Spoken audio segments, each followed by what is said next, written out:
So now let's get into the good stuff, generating revenue with lead distribution networks.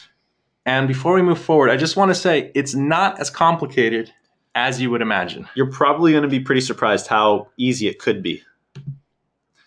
So the basic ways to generate revenue with a lead distribution network are by charging professionals to join your network. You can charge them monthly, yearly, or a one-time fee.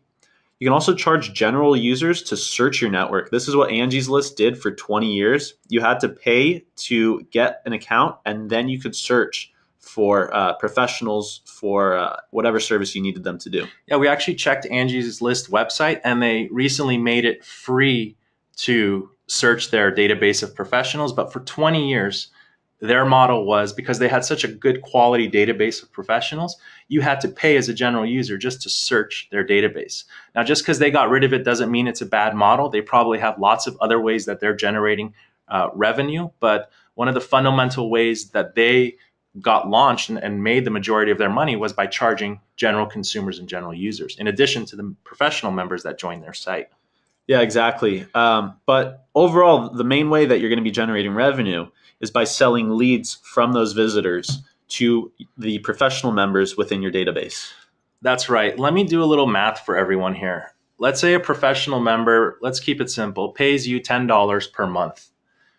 You want to extract more money from your members in exchange for you providing them good leads. So let's say you provided them with 10 good leads that month and they paid you $5 per lead. You just now made an additional $50 from them beyond just the $10 per month membership. So now that in 1 month, that member has paid you $60, but instead of just a listing on your site for $10 a month, they're actually engaging with your website and getting value from your website. Yeah, and this is why, again, it's important to make sure that those leads are genuine, is because you want to keep your members happy and you want to keep them returning to your website and continue purchasing leads from you. And the word of mouth goes through the roof. Once one person has success, they shouldn't, but they'll probably tell their colleagues about how awesome the website is. And now there's more people in your network who are paying for leads, paying for memberships, and now there's more options to match your general users with as well. And lastly, you can also allow people to register for free on your website if you're first starting out, and then you can only charge them for purchasing leads. So that's another option. That's a really good point. If you are just starting out, you want to make it as easy as possible for people to join your site. You want to lower the barrier to entry for becoming a member or on your site or joining your network. So what you can do is undercut the competition in the beginning and maybe charge a little less than what your competitors charge for leads, so your website becomes more attractive to new people who may be wanting to join. And again, Brilliant Directories has a lot of built-in features for running a lead distribution network. In this webinar, we're sticking to some of the basics, but what you can do as well is you can generate revenue by providing premium members with premium visibility. You can put them, if you have a public directory, you can put them ahead of kind of the lower level members, the free members, let's say. You can also give premium access to your premium members, so they get first dibs on leads as they come in. So they get the first chance to purchase leads, and then you can then distribute them to other members in your directory. You can also charge members for different levels of membership.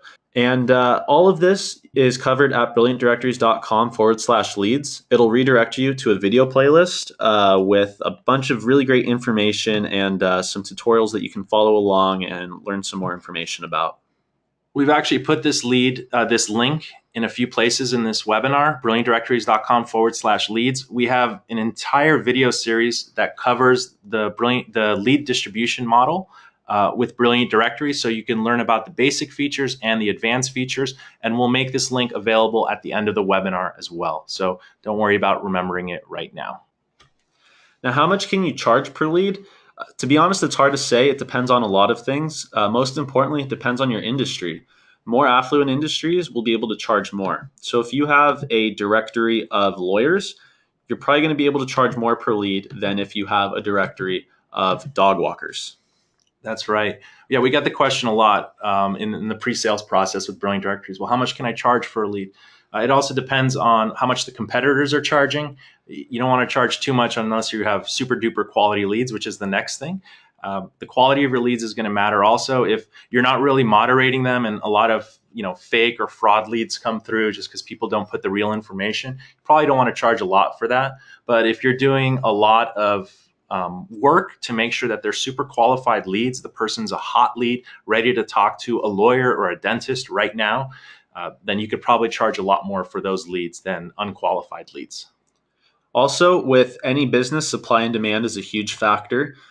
So, if you are going into an industry that has a lot of competition and a lot of interest, you may be able to charge more than if you're going into an industry with not a whole lot of demand. And lastly, it's all about the packaging. Your branding, your credibility, the perception of value, that's also going to affect the top dollar that you can charge for a lead. So if your website is more trustworthy than another website, you could charge a few more bucks for that lead. And this is done a lot, like Jason said, through branding, through the images on your website.